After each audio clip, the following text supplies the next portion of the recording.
Praise the Lord. ദൈവനാമത്വം ഉണ്ടായിരിക്കട്ടെ. കർത്താവിൻ്റെ പാദപീഠത്തിൽ പ്രഭാതയാമത്തിൽ നാം ആയിരിക്കുമ്പോൾ ഇന്നത്തെ അല്പനേരത്തെ ചിന്തയ്ക്കായി എടുത്തിരിക്കുന്ന തിരുവചനം ആവർത്തന പുസ്തകം 28-ാം അധ്യായം 1-ാം വാക്യം. നിന്റെ ദൈവമായ യഹോവയുടെ വാക്ക് നീ ശ്രദ്ധയോട് കേട്ട് ഞാൻ ഇന്ന് നിന്നോട് ആജ്ഞാപിക്കുന്ന അവൻ്റെ സകല കൽപ്പനകളും പ്രമാണിച്ചു നടന്നാൽ നിന്റെ ദൈവമായ യഹോവ നിന്നെ ഭൂമിയിലുള്ള സർവ്വജാതികൾക്കും മീതെ ഉന്നതമാക്കും. നോക്കൂ, യഹോവയുടെ വാക്ക് കേട്ട് അനുസരിച്ച് നടക്കുന്നവർക്കാണ് അനുഗ്രഹം ലഭിക്കുന്നത്.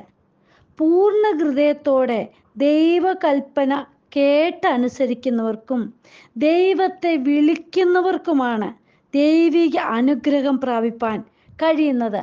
അതായത് ഈ 28-ാം അധ്യായം 2-ാം വാക്യം മുതൽ വായിക്കുമ്പോൾ നമുക്ക് താഴോട്ട് പലവിധമായ അനുഗ്രഹങ്ങളെ പറ്റി പറഞ്ഞിരിക്കുന്നത് കാണാം. നിന്റെ ദൈവമായ യഹോവയുടെ വാക്ക് കേട്ടനുസരിച്ചാൽ ഈ അനുഗ്രഹങ്ങളെല്ലാം നിനക്ക് സിദ്ധിക്കും. പട്ടണത്തിൽ നീ അനുഗ്രഹിക്കപ്പെടും, വയലിൽ നീ അനുഗ്രഹിക്കപ്പെടും, നിന്റെ ഗർഭഫലവും കൃഷിഫലവും മൃഗങ്ങളുടെ ഫലവും നിന്റെ കന്നുകാലികളുടെ പേരും ആടുകളുടെ പിറപ്പും അനുഗ്രഹിക്കപ്പെടും. നിന്റെ കൊട്ടയും മാവ് കുഴയ്ക്കുന്ന തൊട്ടിയും അനുഗ്രഹിക്കപ്പെടും. അകത്തു വരുമ്പോൾ നീ അനുഗ്രഹിക്കപ്പെടും, പുറത്തു പോകുമ്പോൾ നീ അനുഗ്രഹിക്കപ്പെടും. നിന്നോട് എതിർക്കുന്ന ശത്രുക്കളെ യഹോവ നിന്റെ മുമ്പിൽ തോൽക്കുമാറാക്കും. അവർ ഒരു വഴിയായി നിന്റെ നേരെ വരും, 7 വഴിയായി നിന്റെ മുമ്പിൽ നിന്ന് ഓടിപ്പോകും. ഇങ്ങനെ താഴോട്ടെല്ലാം ദൈവിക അനുഗ്രഹങ്ങൾ, അതായത് കർത്താവിൻ്റെ കൽപ്പന കേട്ട് അനുസരിക്കുന്നവർക്ക് ലഭിക്കുന്ന അനുഗ്രഹങ്ങളെ കുറിച്ച് പറയുന്നുണ്ട്. നമുക്ക് ലേവ്യ പുസ്തകം നോക്കുമ്പോൾ കാണാൻ കഴിയുന്നുണ്ട്. 26-3 എഴുതിയിട്ടുണ്ട്, എൻ്റെ ചട്ടം ആചരിച്ച് എൻ്റെ കൽപ്പന പ്രമാണിച്ച് അനുസരിച്ചാൽ ഞാൻ തക്ക സമയത്ത് നിങ്ങൾക്ക് മഴ തരും, ഭൂമി വിളവ് തരും, ഭൂമിയിലുള്ള വൃക്ഷവും ഫലം തരും. വിശ്വാസത്തോടെ പ്രീതി മക്കളെ പ്രാർത്ഥിക്കുമ്പോഴാണ് ഈ അനുഗ്രഹങ്ങളൊക്കെ ലഭിക്കുന്നതൊക്കെ. ചട്ടം ആചരിച്ച് എൻ്റെ കൽപ്പന പ്രമാണിച്ച് അനുസരിച്ചാൽ ഞാൻ തക്ക സമയത്ത് മഴ തരും, ഭൂമി വിളവ് തരും, ഭൂമിയിലുള്ള വൃക്ഷവും ഫലം തരും. ഹല്ലേലൂയ. കർത്താവിൻ്റെ കൽപ്പനകൾ അനുസരിച്ച് ചട്ടം അനുസരിച്ച് ആചരിച്ച് ജീവിക്കുന്നവർക്ക് വേണ്ടുന്നതായ ദൈവിക അനുഗ്രഹങ്ങളെല്ലാം പ്രാപിക്കുവാനിടയായിത്തീരും. വിശ്വാസത്തോട് പ്രാർത്ഥിക്കുമ്പോൾ ദൈവിക ഉറവുകൾ, ഹല്ലേലൂയ, ഉറവകൾ പുറപ്പെട്ടു വരുന്നത് നമുക്ക് കാണുവാനും നമുക്ക് ലഭിക്കുന്നതായിട്ട് മനസ്സിലാക്കുവാനും ലഭിക്കുന്നതും നമുക്ക് അറിയുവാനും ഇടയായിത്തീരും. ഹല്ലേലൂയ. നോക്കൂ, ദൈവം പറയുന്നത് അനുസരിക്കുമ്പോഴും ഉറവകൾ തുറന്നു വരും. പ്രിയ ദൈവമക്കളെ, പൂർണ്ണമായിട്ട് ഹല്ലേലൂയ പിറുപിറുപ്പ് കൂടാതെ ദൈവിക കൽപ്പനകൾ അനുസരിച്ച് അത് പറയുന്നത് അതേപടി ഹല്ലേലൂയ അനുസരിക്കുമ്പോൾ അവിടെ ദൈവപ്രവൃത്തി വെളിപ്പെടുക. ഹല്ലേലൂയ. കേട്ടിട്ട് നാം അതിനെ ചോദ്യം ചെയ്യാതെ ഹല്ലേലൂയ അപ്പൻ എന്തു പറഞ്ഞോ നമുക്കറിയാമല്ലോ. ഹല്ലേലൂയ യോഹന്നാൻ സുവിശേഷത്തിൽ ഹല്ലേലൂയ പറയുന്നുണ്ടല്ലോ, അതായത് കനാവിലെ കല്യാണത്തിൻ്റെ കാര്യം. അത് പറഞ്ഞത് അതേപോലെ അവരനുസരിച്ചു. വെള്ളം കോരി നിറപ്പീൻ എന്ന് പറഞ്ഞപ്പോൾ ഹല്ലേലൂയ അവർ വക്കോളവും നിറച്ചു. ഹല്ലേലൂയ. പ്രിയമക്കളെ, കേട്ടത് അനുസരിക്കണം. ഹല്ലേലൂയ. അവിടെ വിടുതൽ അനുഭവിപ്പാൻ ഇടയായിത്തീരും. രാജാക്കന്മാരുടെ 2-ാം പുസ്തകം 4-ാം അധ്യായം 2-ാം വാക്യത്തിൽ പറയുന്നുണ്ട്, ഒരു ഭരണി എണ്ണയല്ലാതെ അടിയൻ്റെ വീട്ടിൽ മറ്റൊന്നുമില്ല. പ്രിയമക്കളെ, ഹല്ലേലൂയ നിന്റെ വീട്ടിൽ എന്താണുള്ളത്? ഹല്ലേലൂയ. ഇവിടെ പറയും ഒരു ഭരണി എണ്ണയല്ലാതെ. 3-ാം വാക്യം മുതൽ നോക്കുമ്പോൾ അതിന് അവൻ നീ ചെന്ന് നിന്റെ അയൽക്കാരോടൊക്കെയും വെറും പാത്രങ്ങൾ വായ്പ വാങ്ങുക, പാത്രങ്ങൾ കുറവായിരിക്കരുത്. ഹല്ലേലൂയ. ആ പ്രിയമകളോട് പറഞ്ഞത് അതേപോലെ അവൾ അനുസരിച്ചതായിട്ട് നമുക്ക് കാണുവാൻ കഴിയുന്നുണ്ട്. പിന്നെ നീയും നിന്റെ മക്കളും അകത്ത് കയറി വാതിലടച്ച് പാത്രങ്ങളിലൊക്കെയും പകർന്ന് നിറഞ്ഞത് ഒരു ഭാഗത്ത് മാറ്റി വെക്കുക എന്ന് പറഞ്ഞു. അവൾ അവനെ വിട്ടുചെന്ന് തൻ്റെ മക്കളോടുകൂടെ അകത്ത് കടന്ന് വാതിലടച്ച് അവർ അവളുടെ അടുക്കൽ പാത്രങ്ങളെ വെച്ചു കൊടുക്കുകയും അവൾ പകരുകയും ചെയ്തു. പാത്രങ്ങൾ നിറഞ്ഞ ശേഷം അവൾ തൻ്റെ മകനോട് ഇനിയും പാത്രങ്ങൾ കൊണ്ടുവരിക എന്ന് പറഞ്ഞു. പ്രീതി മക്കളെ, നോക്കൂ, ഉറവകൾ തുറന്നു വരുന്നത് എങ്ങനെയാണ്? ഹല്ലേലൂയ ഒരു ഭരണി എണ്ണയല്ലാതെ. പ്രീതി മക്കളെ, ഹല്ലേലൂയ അപ്പൻ പറഞ്ഞത് അതേപോലെ അവൾ അനുസരിച്ച്. ഹല്ലേലൂയ. നിന്റെ വീട്ടിൽ എണ്ണ കുറവാണോ? നീ അതിൽ ഭാരപ്പെടേണ്ട. പക്ഷേ വെറും പാത്രങ്ങൾ വായ്പ വാങ്ങുന്നതിൽ കുറവ് വരുത്തരുത്. ഹല്ലേലൂയ. നിന്നോട് പറഞ്ഞത് അതേപോലെ അനുസരിക്കുക. അവൾ പോയി ഹല്ലേലൂയ അയൽവക്കക്കാരുടെ അടുക്കൽ നിന്നെല്ലാം വെറും പാത്രങ്ങൾ വാങ്ങി ഹല്ലേലൂയ വായ്പ വാങ്ങിക്കൊണ്ടുവന്നു.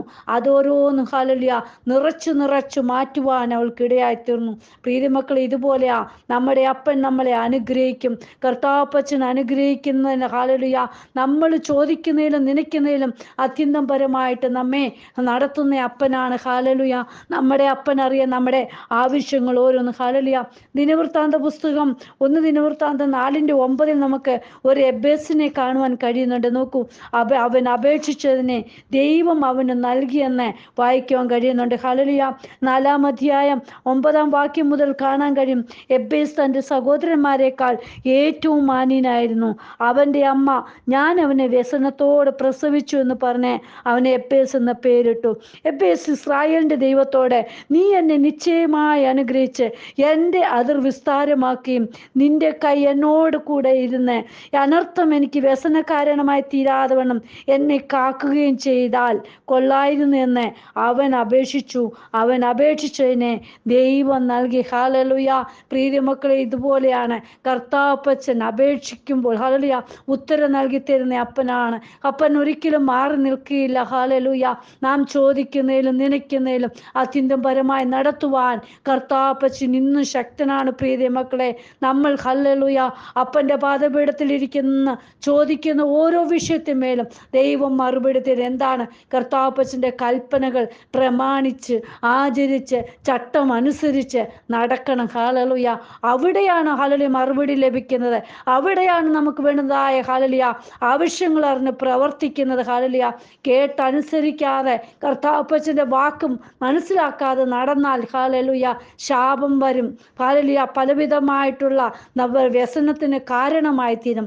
ഇവിടെ എബേസിൻ്റെ കാര്യം തന്നെ അവൻ ചോദിച്ചതിനെ അപേക്ഷിച്ചതിനെ ദൈവം നൽകുവാൻ ഇടയായിത്തീർന്നു. ഹല്ലേലൂയ അവൻ്റെ കർത്താപ്പച്ചൻ്റെ കൽപ്പനകൾ അനുസരിക്കുന്നവർക്കാണ് ദൈവിക വിടുതലുകൾ അനുഭവിപ്പാൻ ഇടയായിത്തീരുന്നത്. ഹല്ലേലൂയ നോക്കൂ, അപ്പച്ചൻ പറഞ്ഞതുപോലെ നിന്റെ ദൈവമായ യഹോവയുടെ വാക്ക് നീ ശ്രദ്ധയോടെ കേട്ട്. ഹല്ലേലൂയ അപ്പൻ പറയുന്ന വള്ളിക്കോ പുള്ളിക്കോ വ്യത്യാസം വരില്ല പ്രിയ മക്കളെ. ഹല്ലേലൂയ അത് ശ്രദ്ധയോട് കേൾക്കണം. നമ്മോട് പറയുന്നത് നമ്മൾ അനുസരിക്കുവാൻ നമ്മൾ പൂർണ്ണ ഹൃദയത്തോടെ പൂർണ്ണ മനസ്സോടെ പൂർണ്ണ ശക്തിയോടെ കർത്താവിൻ്റെ സന്നിധി നമ്മൾ ആയിരിക്കുകയാണെങ്കിൽ തീർച്ചയായിട്ടും ദൈവപ്രവൃത്തി നമ്മളിലൂടെ കാണുവാൻ ഇടയായിത്തീരും, നമുക്ക് അനുഭവിപ്പാൻ ഇടയായിത്തീരും. ഈ ദിവസങ്ങളിൽ ഹല്ലേലൂയ അപ്പൻ്റെ കരങ്ങളിൽ നമ്മെ തന്നെ സമർപ്പിക്കുക. ഹല്ലേലൂയ അനുഗ്രഹം പകർന്നു തരുന്ന അപ്പൻ്റെ കരങ്ങളിലേക്ക് നമ്മുടെ ആവശ്യങ്ങൾ ഓരോന്നും വെക്കാം. അവിടുന്ന് പ്രവർത്തിക്കുന്ന ദൈവം അത്ഭുതകരമാവണ്ണം നമ്മെ വഴി നടത്തും. നമുക്ക് പ്രാർത്ഥിക്കാം. കർത്താവെ, അങ്ങയുടെ കരങ്ങളിലേക്ക് വചനം കേൾക്കുന്ന ഓരോ മക്കളെയും ഏൽപ്പിക്കുമ്പോൾ ദൈവമേ അവരുടെ പ്രാർത്ഥനയുടെ വിഷയത്തിന്മേൽ ദൈവം അത്ഭുതം ചെയ്യണമേ. ഹല്ലേലൂയ ദൈവമേ, വചനം കേൾക്കുന്ന ഓരോ മക്കളും എൻ്റെ അപ്പൻ്റെ വചനം കേട്ട് അനുസരിച്ച് പ്രമാണിച്ച് നടക്കുന്നവരായി തീരുവാൻ, ആ നിത്യരാജ്യത്തിന് അവകാശികളായി തീരുവാൻ അപ്പ ഇടയാക്കണമേ.